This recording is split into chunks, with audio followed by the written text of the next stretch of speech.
Sutra teratai yang menakjubkan. Bab 18, Jasa Kebajikan dari Turut Bersukacita, episode 1647, dengan judul Mengubah Delusi Menjadi Kebijaksanaan. 3 rangkaian pengetahuan dan 6 kemampuan gaib. Mengubah 3 jenis pemikiran terdelusi menjadi 3 rangkaian pengetahuan luar biasa, yaitu pengetahuan akan kondisi kehidupan lampau dari diri sendiri dan orang lain adalah tentang masa lampau. Pengetahuan akan kematian dan kelahiran kembali dari diri sendiri dan orang lain adalah tentang masa mendatang. Pengetahuan akan lenyapnya segala noda batin adalah tentang masa sekarang. Dalam urutan ini, mengatasi kebodohan dalam 3 periode waktu dengan pengetahuan akan kondisi kehidupan lampau dapat mengatasi kebodohan dari masa sebelumnya.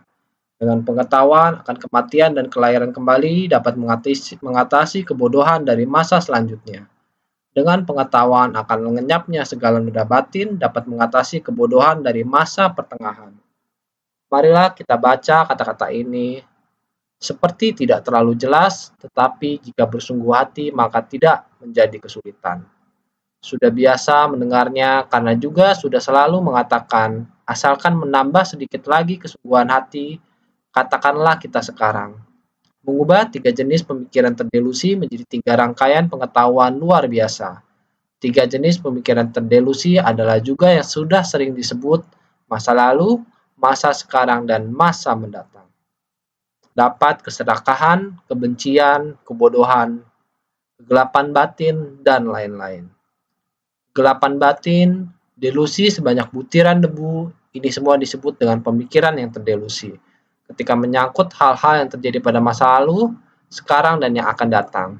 Kita tidak mengetahui sedikit pun, tidak mampu memahami, tambah lagi sejak dahulu kala, keserakahan, kebencian, dan kebodohan dari masa lalu yang terbawa sampai sekarang tidak mengetahuinya. Semakin tidak memahami yang akan datang, ini semua adalah delusi.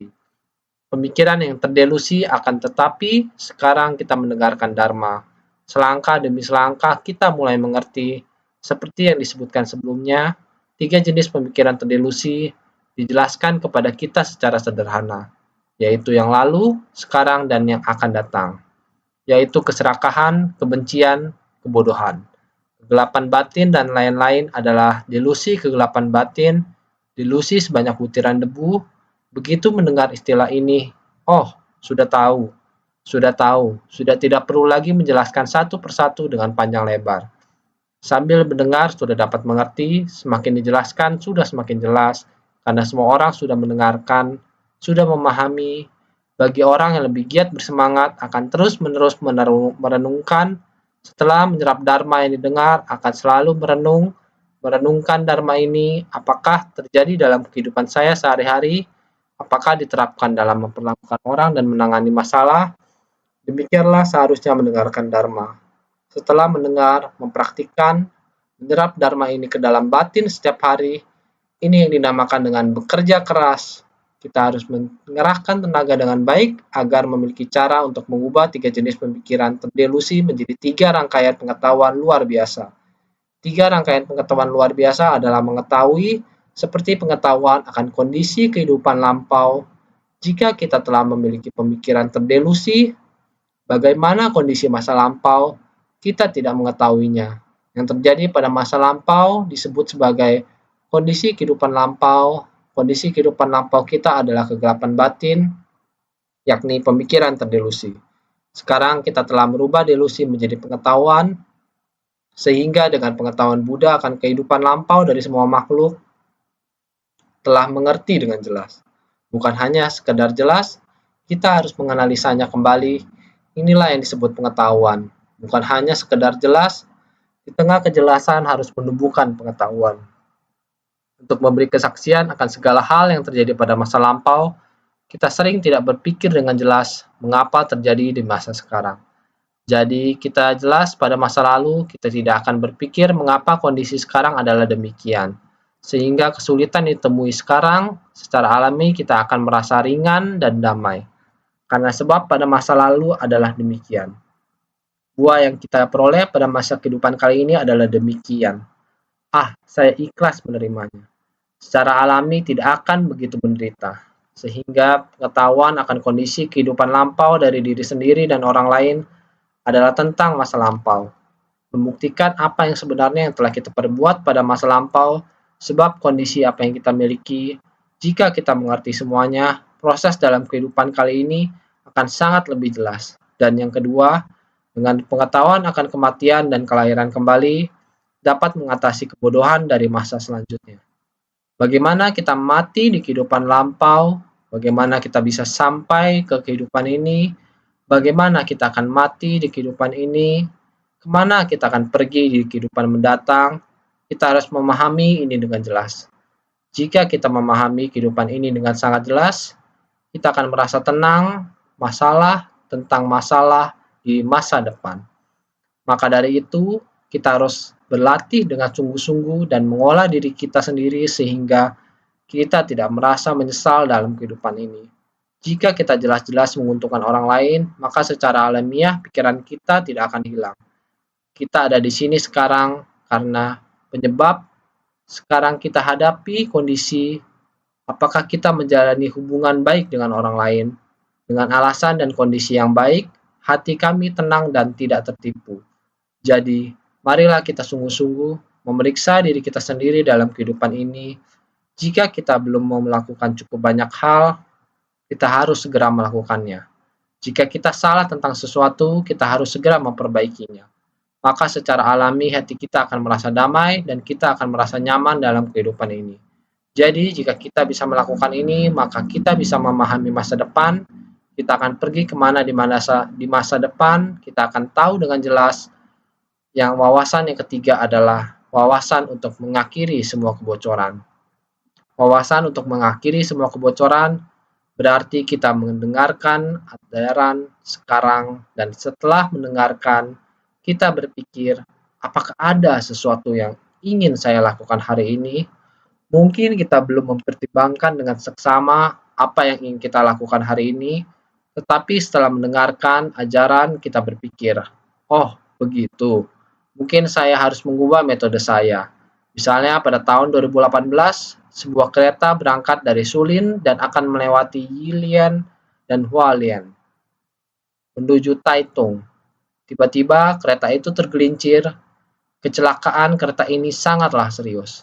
Beberapa guru dari Dharma Griya sedang dalam perjalanan kembali dari Taipei. Tapi kereta mereka tidak dapat lewat.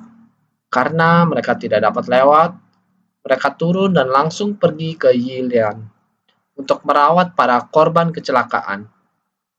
Selain itu, dari Universitas Sains dan Teknologi Seci, seorang profesor bersama dengan para mahasiswanya sedang kembali dari Taipei. Mereka kebetulan berada di kereta ini yang tergelincir. Ada 3 orang yang mengalami luka ringan.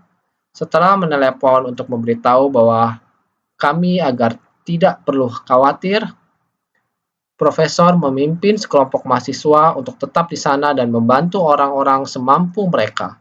Ini semua terjadi secara tiba-tiba. Semua orang bertindak tanpa memikirkannya. Apa yang akan terjadi selanjutnya? Tidak ada orang yang akan berpikir demikian. Maka masih ada orang yang tidak mengerti, masih adanya kerisauan dan kegelapan batin. Jika kita mempunyai pengetahuan akan lenyapnya segala noda batin, maka kita dapat memahami dengan jelas di masa lalu, masa sekarang, dan tentunya akan memahami masa mendatang. Pengetahuan akan lenyapnya segala noda batin ini, yaitu pada masa kita sekarang. Bagaimana kita dapat memahami prinsip kebenaran dengan jelas, ataupun setelah kita memahami prinsip kebenaran, kita juga tidak akan panik dalam menghadapi masalah.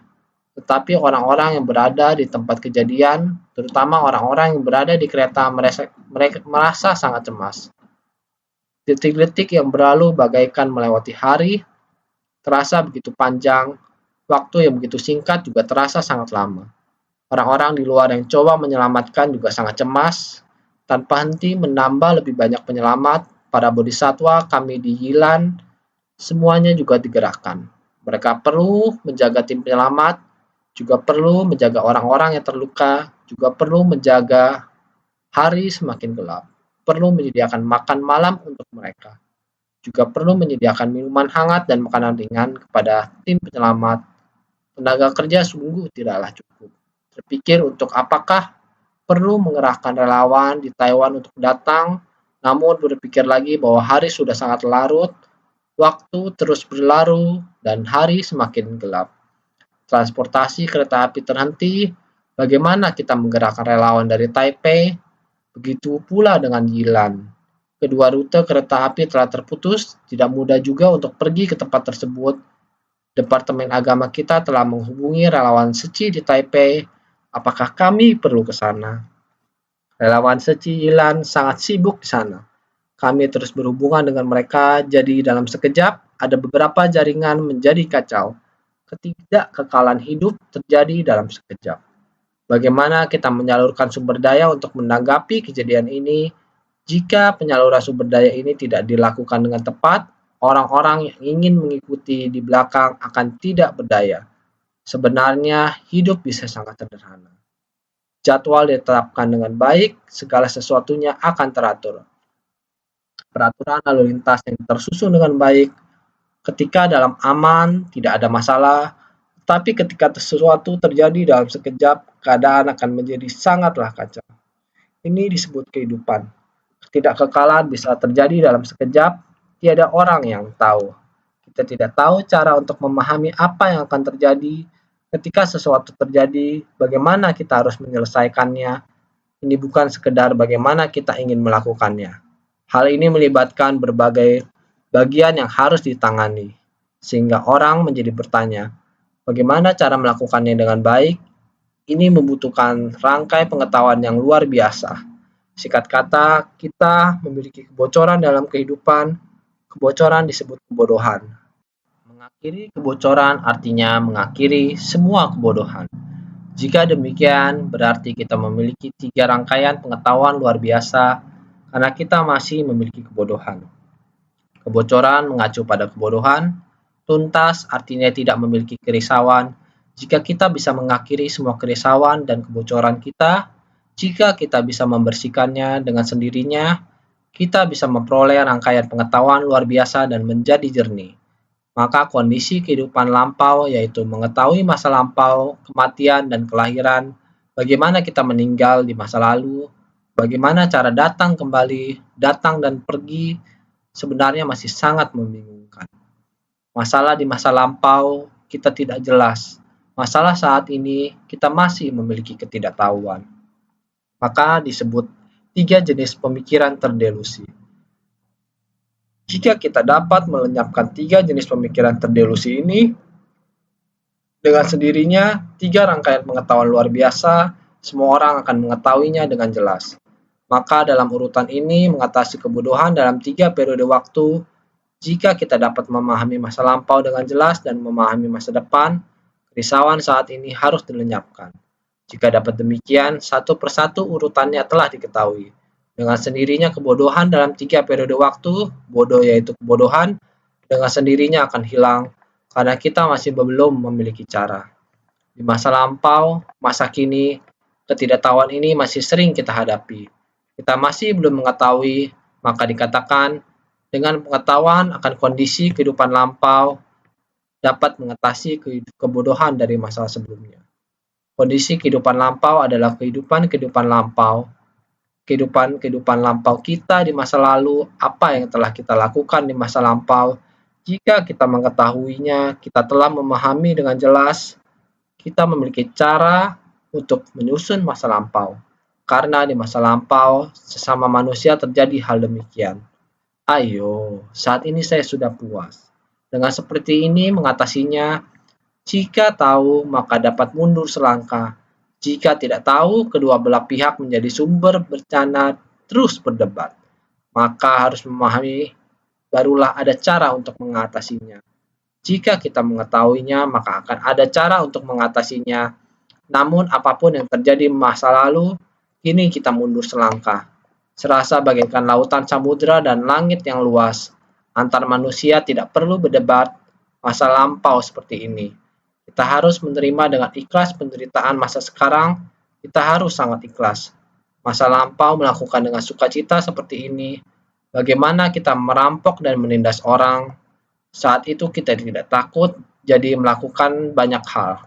Di kehidupan ini, hidup dengan penuh penderitaan, kita harus rela. Kita juga harus membayar hutang ke orang-orang. Walau bagaimanapun tahu atau tidak tahu, sekarang pikiran kita harus terbuka. Masalah sudah terjadi, maka harus lepaskan. Jangan ada konflik antar manusia. Secara alami kita juga akan menembus kebijaksanaan apapun yang terjadi di masa lalu. Kita harus dapat menyesuaikan diri dengan baik di kehidupan ini. Jangan ada kebodohan dan delusi. Kita harus memiliki sedikit kebijaksanaan. Orang bilang, kenapa kamu bodoh banget? Kamu bisa memperolehnya, kenapa kamu harus mengalah? Mundur satu langkah itu adalah orang yang benar-benar bijaksana. Orang yang bijaksana apabila bertemu dengan kebodohan, maka masalah akan cepat terselesaikan dengan damai.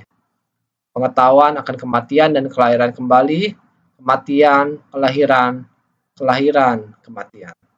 Kematian dan kelahiran kembali, kelahiran masa lampau sampai sekarang, kita harus dengan jelas adanya kelahiran, adanya kematian. Kelahiran dan kematian dari masa lampau sampai masa sekarang sebenarnya harus sampai kapan? Baru dapat memperoleh hukum dari kemunculan dan kelenyapan di 6 alam kelahiran dan kematian ini. Oleh karena itu kita harus melatih diri. Jadi kita memiliki kebijaksanaan tentang kehidupan, tentang dan kematian ini. Kita tentu dapat menangani masalah di masa depan. Kehidupan dan kematian itu seperti ini. Kematian di masa lalu menjadi kehidupan saat ini.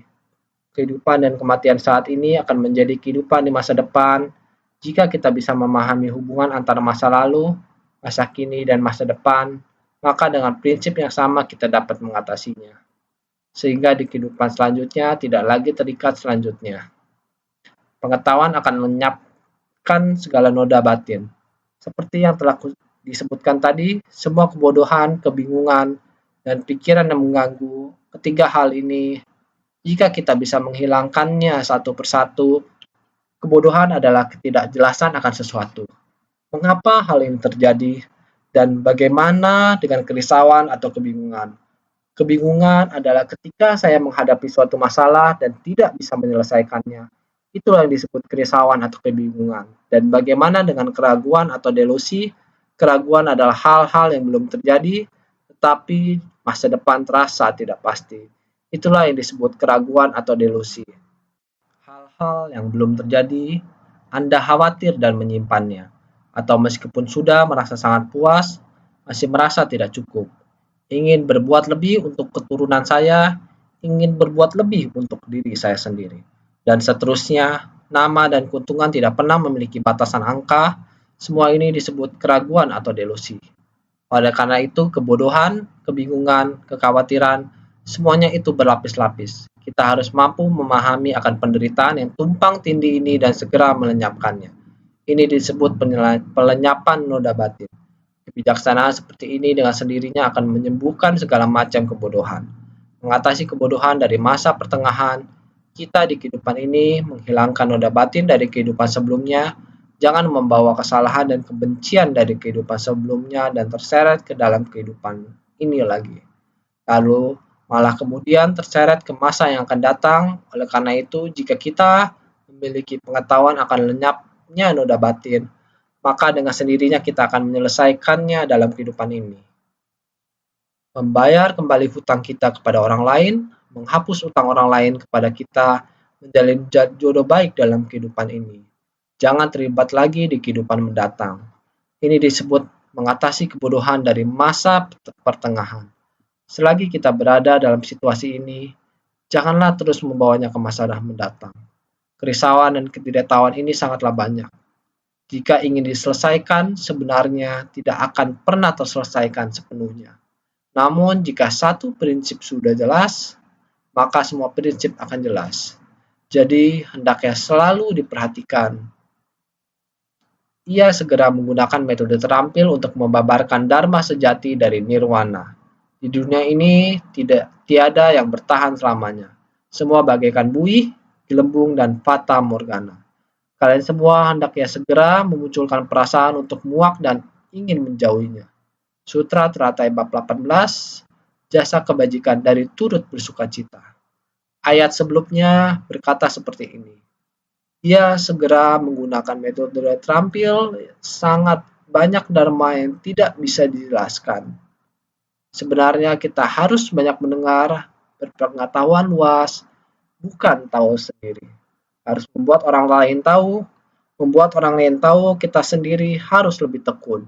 Jadi semua yang kita ingin, semua yang perlu dimengerti tentang hukum alam kehidupan, kita semua harus sangat jelas. Semua kerisauan dan ketidaktahuan ini, kalau kita memiliki dharma dengan sendirinya, kita tahu tentang hukum alam kehidupan. Juga bisa tua, rambut bisa putih, kulit bisa berkerut, gigi bisa lepas, bentuk bisa berubah, dan lain-lain. Ini semua adalah hukum alam kehidupan. Pada akhirnya juga akan musnah, begitu juga dengan Buddha. Sama orang yang melatih diri juga sama, tetapi orang yang melatih diri keuntungannya bersama nirwana sang Buddha. Kekhawatiran telah dihilangkan. Sedangkan kita orang biasa akan terus membawa kekhawatiran sampai kematian. Tetapi saat Buddha dan orang suci akan meninggal, semua kekhawatirannya sudah hilang, disebut nirwana. Nirwana adalah pemadaman yang besar. Pemadaman besar berarti semuanya sudah bersih, sudah tidak ada kekhawatiran di dalam lagi. Maka dari itu disebut nirwana. Nirwana dharma bersih.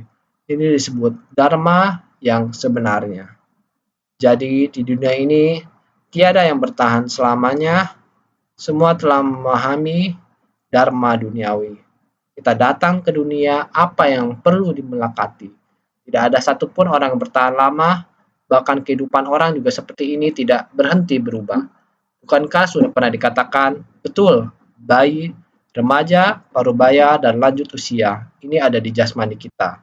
Setiap detik dan menit tanpa henti berubah. Di tengah rupa, suara, bebauan, rasa, dan sentuhan ini tanpa henti, kita terus bersentuhan dengan objek luar ini, dan objek luar ini terus mengkondisikan kita manusia mengikuti objek luar ini risau. Mengikuti objek luar ini terus bermetabolisme, kondisi alam luar terus menimbulkan kerisauan. Aspek tubuh di dalam juga terus lenyap, jadi hanya membicarakan tentang tubuh saja. Sudah tidak bertahan lama, apalagi masalah di luar tubuh. Seperti di Suao, Yilan tempat ini, lihat kendaraan ini, di tempat ini tiba-tiba tergelincir keluar jalur, menyebabkan terjadinya bencana begitu besar. Bagaimana ini bisa disebut ketahanan? Tidak ada benda yang sangat kokoh, artinya tidak bertahan lama. Sangatlah rentan. Semua bagaikan buih, gelembung, dan fata morgana. Kalian semua hendaknya. Semua orang seharusnya tahu harus segera memunculkan perasaan muak dan ingin menjauhinya. Di dunia ini jangan melekat dan mendambakan lagi. Setiap orang harus mengurus baik-baik kewajiban kita masing-masing. Melakukan hal yang kita hendak lakukan sendiri. Seumur hidup sebenarnya usia masih ada berapa lama? Orang yang berusia lanjut harus lebih memanfaatkan kehidupan menjadi orang yang tidak keliru. Kerjakan dengan baik hal yang seharusnya kita lakukan, jadi kita harus baik-baik bersungguh hati. Selanjutnya, naskah sutra lanjut mengatakan, setelah orang-orang mendengarkan dharma ini, semuanya berhasil mencapai kearahatan. Mereka dilengkapi dengan 6 kemampuan gaib, 3 rangkaian pengetahuan, dan 8 pembebasan. Sampai orang terakhir, orang ke-50 yang mendengarkan satu syair dan turut bersukacita. Berkah dari orang ini mengungguli orang-orang tadi, tak bisa digambarkan dengan perumpamaan. Sumber Sutra Teratai bab 18, jasa kebajikan dari turut bersukacita. Pengetahuan akan kehidupan lampau, mengetahui secara jelas akan segala peristiwa dan dalam kehidupan lampau pada diri sendiri dan orang lain. Pengetahuan dari mata dewa, mengetahui secara jelas akan peristiwa mendatang pada diri sendiri dan orang lain. Pengetahuan akan lenyapnya noda batin. Dengan kebijaksanaan dapat memutuskan segala noda batin. Pada Arhat disebut 3 rangkaian pengetahuan, sedangkan pada Buddha disebut 3 kemahatauan. Pengetahuan akan kehidupan lampau, mengetahui secara jelas akan segala peristiwa dalam kehidupan lampau pada diri sendiri dan orang lain. Ini dengan jelas memberitahu kita, bila kita dapat memperoleh pengetahuan akan kehidupan lampau, kita akan memperoleh pemahaman yang sangat jelas. Hubungan interaksi kita dengan orang lain, kita tahu akan kehidupan lampau, penyebab kita lahir ke dunia, hubungan kita dengan pihak lain di kehidupan lampau, interaksi seperti apa yang pernah terjadi. Jadi apabila kita bisa memperoleh pengetahuan akan kehidupan lampau, maka hal-hal tadi di atas akan kita pahami. Bagaimana kita mengenali diri sendiri, apalagi mengenali orang lain yang lebih sulit. Jadi pengetahuan akan kehidupan lampau ini sungguh jauh dengan diri kita. Juga ada pengetahuan dari mata dewa. Pengetahuan dari mata dewa seperti yang sudah dijelaskan tadi, pengetahuan akan kematian dan kelahiran. Demikianlah pemahaman tentang kematian dan kelahiran. Masa kini dan masa akan datang kita. Kehidupan dan kematian ini disebut kejelasan dari mata dewa. Ibarat mata sangat tajam, bisa melihat semua hal dengan jelas. Mengerti diri kita sendiri dan orang lain, hal-hal kehidupan akan datang, ini juga disebut kejelasan dari mata dewa. Sedangkan tahu akan cara melenyapkan segala noda batin adalah kita di masa sekarang. Biarpun masa lalu adalah bagaimana, masa akan datang akan bagaimana, kita pada saat ini harus segera menumbuhkan kebijaksanaan kita. Dharma Buddha dapat membimbing kita masuk ke dalam pintu kebijaksanaan ini sehingga kita dapat memahami semua yang ada di dalam kehidupan. Oleh karena itu, gunakan kebijaksanaan untuk memutuskan semua kerisauan. Jika kita memahami semua hal di dalam kehidupan, maka ada hal apa lagi yang pantas untuk kita risaukan? Segera gunakan kebijaksanaan kita untuk memutuskan semua kerisauan. Aduh, semua hal ini, kehidupan dan kematian, kematian dan kehidupan, apakah untung atau rugi, semua ini segera diputuskan. Tiada untung rugi, juga tiada kehidupan dan kematian. Semua kerisauan yang rumit ini, kita harus menghilangkannya. Andai saja kita dapat terbuka dan melepas semua hal ini, maka sudah seperti kita sedang melatih diri. Arahat memperoleh 3 pengetahuan, arahat yang memperoleh buah baru dapat mengetahui kondisi luar seperti ini. Sedangkan dalam Buddha disebut 3 kemahatauan, Sang Buddha sudah melewati manusia dan memahami dengan jelas masa lalu. Selanjutnya dikatakan, setelah orang-orang mendengarkan Dharma ini, semuanya berhasil mencapai kearhatan. Setelah orang-orang mendengarkan Dharma, mereka membina diri sesuai ajarannya dan semuanya berhasil memperoleh 4 tingkat pencerahan. Apabila kita mencapai 3 rangkaian pengetahuan dan 6 kemampuan gaib, dengan sendirinya kita mencapai arhat. Saat orang-orang ini mendengarkan Dharma dan melatih diri, dan setelah melatih diri mereka akan mendapatkan pencapaian sebenarnya. Kita sebagai makhluk awam, kita tidak memiliki jalinan jodoh atau sebab akibat. Apa yang sekarang kita lakukan, diri sendiri pun belum sepenuhnya memahami. Bagaimana mungkin kita mendapatkan buah pencapaian? Apakah kita selamanya akan tidak memahami? Bukan karena kita tidak bersungguh-sungguh hati untuk memahami prinsip ajaran Buddha. Apabila kita memahami dengan sepenuh hati prinsip ajaran Buddha, dengan sendirinya kita dapat melepaskan dan melihat dengan jelas, dan segala hal terlihat dengan jelas. Mereka dilengkapi dengan 6 kemampuan gaib, 3 rangkaian pengetahuan, dan 8 pembebasan mulia.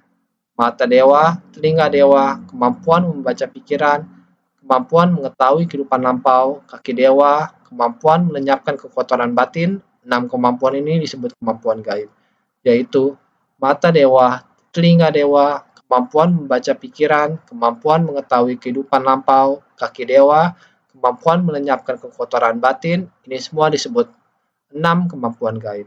3 rangkaian dan 6 kemampuan gaib ini termasuk Mata dewa, kemampuan mengetahui kehidupan lampau dan kemampuan melenyapkan kekotoran batin. Sebelumnya kita telah membahas tentang 3 rangkaian pengetahuan. Selain itu mata dewa, telinga dewa, kaki dewa, semuanya bersatu menjadi 6 kemampuan gaib. Dengan semua ini kita tidak akan mendapatkan rintangan sehingga kita dapat memahami dan dapat memahami dengan jelas. Namun kita masih jauh dari tingkatan ini. Oleh karena itu, naskah sutra selanjutnya membahas sampai orang terakhir, orang ke-50 yang mendengarkan satu syair dan turut bersukacita. Berkah dari orang ini mengungguli orang-orang tadi, tak bisa digambarkan dengan perumpamaan. Mendengarkan satu syair dari sutra, jasa kebajikan dari turut bersukacita olehnya adalah mengungguli mereka yang mengajarkan banyak orang untuk mencapai 4 tingkat pencerahan. Jika kita dapat mendengarkan sutra, mendengarkan satu syair ataupun satu kalimat, seperti yang sudah kita bahas sebelumnya, jika kita bisa ikut bersukacita pada jasa kebajikan yang dilakukan orang lain, maka jasa kebajikan tersebut sangatlah besar. Seberapa besar jasa kebajikan itu? Mengungguli mereka yang mengajari banyak orang untuk mencapai 4 tingkat pencerahan. Jika kita dapat mendengar sebuah syair dengan sangat jelas, itu lebih besar daripada mengajari banyak orang untuk mencapai 4 tingkat pencerahan dan memperoleh berkah yang lebih besar. Karena pencapaian 3 pengetahuan dan 6 kemampuan gaib juga memerlukan proses dari mendengarkan naskah sutra dan memahami sepenuhnya baik dalam tubuh maupun pikiran. Oleh karena itu, jika kita hanya dapat mendengar satu syair atau satu kalimat dan kita dapat memahami sepenuhnya dengan jelas, dengan memahami satu prinsip kebenaran, semua prinsip kebenaran dapat dipahami dengan jelas. Jadi, jika kita dapat seperti itu, 3 pengetahuan dan 6 kemampuan gaib ini, kita juga dapat memahami dengan jelas. Oleh karena itu dikatakan, berkah dari orang ini mengungguli orang-orang tadi. Bagian sutra berikutnya mengatakan, orang yang mendengarkannya secara betul-betul demikian, berkahnya sudah tak terhingga. Apalagi orang dalam persamuan dhamma, di mana pertama mendengarkannya dan turut bersukacita. Sumber Sutra Teratai bab 18, jasa kebajikan dari turut bersukacita. Ini adalah untuk memberi semangat kepada kita untuk benar-benar menerima ajaran teratai dari kendaraan besar. Sutra teratai adalah sutra dari kendaraan besar. Jika dari setiap kalimat dan setiap syair kita dapat dengan sungguh-sungguh menerimanya, maka dia dapat memperoleh makna tersembunyi dari setiap kalimat dalam setiap syair. Dan kita dapat menggali lebih dalam lagi tentang berbagai ajaran dari prinsip kebenaran yang ada di dalamnya. Semuanya ada di dalam naskah sutra tersebut. Karena itu beliau mengatakan, orang yang mendengarkannya secara berturut-turut demikian, berkahnya sudah tak terhingga. Apalagi orang di dalam persamuan dharma, di mana pertama mendengarnya dan turut bersukacita. Saat pertama kali kita bersentuhan, hati kita pertama kali bersentuhan. Artinya, sudah meresapnya secara mendalam. Sangat mendalam, kita melatih diri, kemudian mengajarkan orang lain untuk melatih diri juga. Rasa sukacita dan kebahagiaan yang masuk ke dalam hati ini, kemampuan untuk melatih diri sendiri dan mengajarkan orang lain untuk melatih diri. Jasa kebajikan ini sulit untuk dihitung. Orang yang mendengarkannya secara berturut-turut demikian, berkahnya sudah tak terhingga.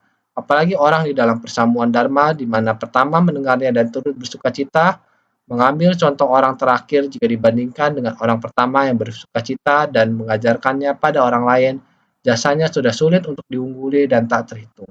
Apalagi kalau tekun membina dan menegakkannya, juga mengajak orang lain untuk mendengarkan, menegakkan, dan turut bersukacita sebagai kumpulan orang-orang yang mendengarkannya secara berturut-turut. Oleh karena itu, apalagi kalau tekun membina dan menegakkannya, juga mengajak orang lain untuk mendengarkan, menegakkan, dan turut bersukacita, kita sudah mendengarkan banyak masalah. Kita hendaknya bersungguh hati, hidup kita ini ada banyak kebingungan, sehingga kita tidak dapat mengajarkan atau menjelaskan Dharma dengan jelas. Oleh karena itu, kita juga tidak memahami dengan jelas. Namun, apabila kita memikirkannya dengan sederhana, ketidakkekalan tiba-tiba datang. Bagaimana ketidakkekalan ini datang secara tiba-tiba? Begitu datang, akan ada banyak masalah yang mengikutinya. Ada berapa banyak orang yang khawatir memikirkan saudaranya yang terluka, karena mereka tidak mengetahui apakah saudara mereka terluka atau sudah meninggal. Lalu bagaimana dengan mereka yang sudah meninggal? keluarga mereka akan sangat berduka dan sedih. Mereka menangis dengan sangat pilu atau menangis dengan suara sangat keras. Orang yang sudah meninggal, sudah pergi, mereka mungkin masih memiliki keinginan yang belum mereka capai. Tiba-tiba terputus. Kita tidak memahami ini, kita tidak mengerti ini. Dan bagaimana cara orang sekitarnya dapat mengatasi masalah ini, mengapa hal ini terjadi, orang-orang akan selalu mencari tahu lebih lanjut. Oleh karena itu, kita tidak memahami mengapa kejadian ini terjadi, apa yang menyebabkannya terjadi, apa jalinan jodoh atau sebab akibatnya. Semuanya terjadi secara tiba-tiba dan kita akan membahasnya lebih dalam. Akan ada lebih banyak mencari tahu lebih lanjut, membabarkan Dharma juga demikian. Duka, sebab duka, lenyapnya duka, jalan menuju lenyapnya duka, Sang Buddha demi menjelaskan kepada kita satu penderitaan.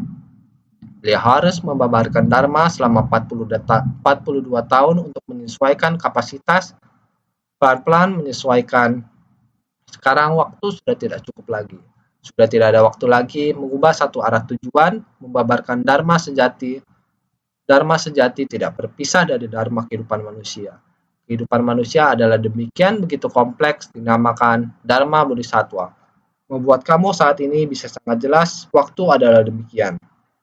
Segera masuk ke kerumunan masyarakat, juga melatih diri sendiri, dan juga mengajak orang untuk melatih diri. Demikianlah mengatakan prinsip kebenaran. Ini adalah pahala kebajikan, oleh karena itu dikatakan adalah demikian mudah, kedengarannya sangat kompleks, karena Dharma sangat halus dan mendetail. Oleh karena itu berharap semua orang bisa lebih bersungguh hati.